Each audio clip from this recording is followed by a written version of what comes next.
آپ کے اندر دونوں طاقتیں، کھینچ جانے کی بھی اور بھاگ جانے کی بھی.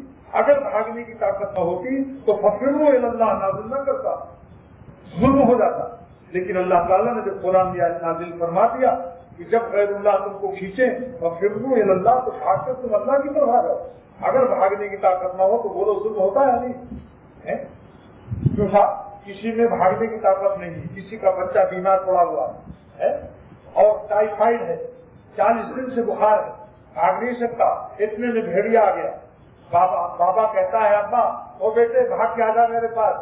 تو بیٹا کہتا ہے ابا آپ کو معلوم ہے کہ میں اٹھ نہیں سکتا ہوں. کیا یہ آپ کا حکم ظلم پر مبنی نہیں ہے؟ لہذا اگر ہمارے اندر گناہوں سے بھاگنے کی طاقت نہ ہوتی تو اللہ تعالیٰ کبھی آیت نازل نہ فرماتے، ارحم الراحمین ہوتے.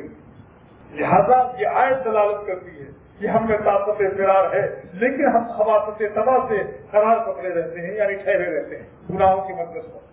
گناہوں کی جگہ پر ہم خود ٹھہر کر کے اور مزے لیتے ہیں. جہاں فرار کا حکم ہے وہاں ہم نے خواہ پر ایک نقطہ بڑھا کر خواب بنا دیا اس کو. قرار مانے ٹھہرنا ہے. جہاں فرار کا حکم تھا ہم نقطہ اضافہ کرتے ہیں. اس آیت میں ہم تحریف کرتے ہیں عمل تحریر نہیں کہ آپ قرآن میں بڑھا دیتے ہیں، لیکن عملی طور پر بتائیے آپ کہ ہم وہاں ایک نقطہ بڑھاتے ہیں، یعنی نظر اچانک پڑ گئی، نظر نیچے گراتے ہیں یا تھوڑی دیر اس کو دیکھتے ہیں. اگر ایک سیکنڈ بھی دیکھتے ہیں ٹھہر کرتے تو ہم نے اللہ تعالیٰ کی شاید کی مخالفت ففروا الی اللہ پر عمل نہیں کیا. ہم نے فرار کے بجائے قرار بنا دیا. ایک نقطہ کا اضافے کا مجرم ہو گیا کہ نہیں؟